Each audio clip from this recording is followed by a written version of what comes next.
এই মিম্বর হওয়ার আগে নবীজি যখন খুতবা দিতেন তখন একটা খেজুর গাছ ছিল, একটা মরা খেজুর গাছ, যেটাকে বলা হয় উস্তনে হান্নানা। হাদিস শরীফের ভাষা। আমার নবীজি খুতবা দিতেন, এই উস্তনে হান্নানায় হেলাম দিয়ে নবীজি খুতবা দিতেন। একদিন এক সাহাবী বলেন, ইয়া রাসূলুল্লাহ, আপনি যখন খুতবা দেন পিছন থেকে আপনাকে দেখা যায়, আপনার মুবারক মুবারক চেহারা আমরা দেখতে পারি না, আপনার জবানের সেই সুন্দর বাণী আমরা দূরে থেকে শুনতে পারি না। আপনি যদি অনুমতি দেন আপনার জন্য একটা মিম্বর বানিয়ে আনতে। রহমতের নবী বললেন, ঠিক আছে, মিম্বর তুমি বানিয়ে আনতে পারো। 10 মাইল দূর থেকে জাউগার দিয়া মিম্বর বানিয়ে আনলেন। রহমতের নবী মিম্বরে দাঁড়িয়ে খুতবা শুরু করলেন। গুনগুন করে কান্নার আওয়াজ আসে। সাহাবীরা বলেন, ইয়া রাসূলুল্লাহ, ইয়া হাবিবাল্লাহ, নবী গো, কে যেন কান্না করে। রহমতের নবী ডানে তাকায়, বামে তাকায়। বুখারী শরীফের মধ্যে দেখলাম কান্নার আওয়াজটা ছিল ছোট্ট মাসুম বাচ্চার মতো।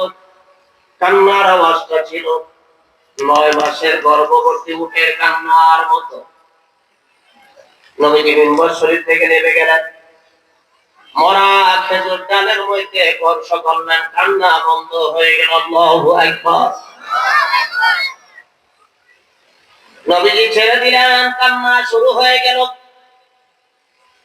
রহমতের নবী খেজুর ডালটাকে স্পর্শ করলে কান্না বন্ধ হয়ে যায়, ছেড়ে দিলে কান্না শুরু হয়ে যায়। প্রিয় নবীজি বললেন, এর মরা খেজুর গাছের ডাল, তুমি কেন এইভাবে কান্না করো?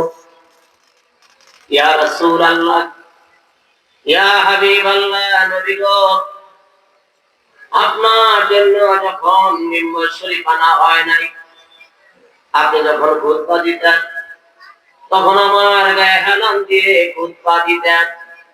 আপনার পরশে আমি বড় আনন্দিত হইতাম, আমার শরীরটা শীতল হয়ে যাইত। কিন্তু আপনি যখন মিম্বর শরীফে দাঁড়িয়ে খুতবা দেন, আমাকে হেলান দেন না, তাই তো আপনার বিহনে আমি কান্না করি। নবীজি বললেন, তুমি কি চাও? ইয়া রাসূলুল্লাহ, আমি আপনার কদম পাকে থাকতে চাই। উস্তনে হান্নানা মরা খেজুর গাছের ডাল নবীকে চাই। আল্লাহু আকবার। এ মুসলমান, ওই নবী আমরা চিনলাম না। নবীজি বললেন, ঠিক আছে, আমি তোমার জন্য দোয়া করি, তুমি জিন্দা হয়ে যাবে।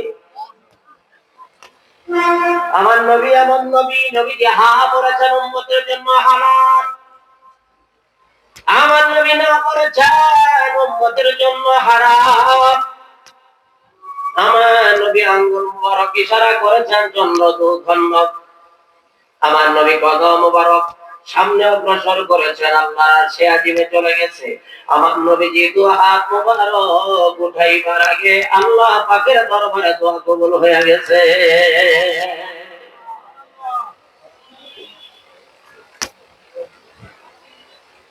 ওই নবীকে মরা খেজুর গাছের ডাল চিনতে পেরেছে।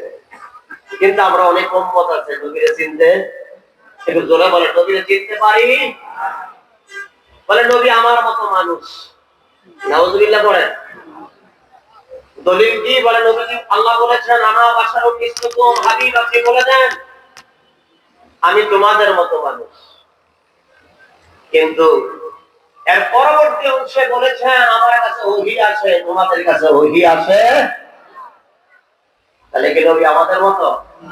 আমাদের মতো। আবু জাহেল বলতো, মুহাম্মদ তুমি তো আমারই মতো, তুমি বিয়ে করেছো, তুমি সংসার করো, তোমার ছেলে আছে, মেয়ে আছে, তুমি আমার নবী কেমনে হও? আবু জাহেলের কথা ছিল এটা, তুমি কেমনে নবী হও? তুমি তো আমারই মতো। আজকে সমাজের কিছু মানুষ আমার নবীকে আমাদের মতো মনে করেন, আমাদের মতো মনে যারা করেন তাদের ঈমানটা মজবুত হয় নাই, এখনো পর্যন্ত পুরাপুরি ঈমানদার হতে পারেন নাই। আর ঈমানদার পুরাপুরি হইতে না পারলে সেটা আল্লাহর দরবারে কবুল হবে। ঈমানের যতগুলো দাবি আছে তার মধ্যে এক নম্বর আমানতু বিল্লাহ, আল্লাহর প্রতি বিশ্বাস, ওয়া মালাইকাতিহি, ফেরেশতার উপরে বিশ্বাস, ওয়া কুতুবিহি, আসমানি কিতাব সমূহের উপরে বিশ্বাস, ওয়া রুসুলিহি, রাসূলদের উপরে বিশ্বাস। এই রাসূলদের মধ্যে শ্রেষ্ঠতম রাসূল হলো সাইয়্যিদুল আম্বিয়া সাহেবে কাবা নবী মুহাম্মদুর রাসূলুল্লাহ সাল্লাল্লাহু আলাইহি ওয়াসাল্লাম।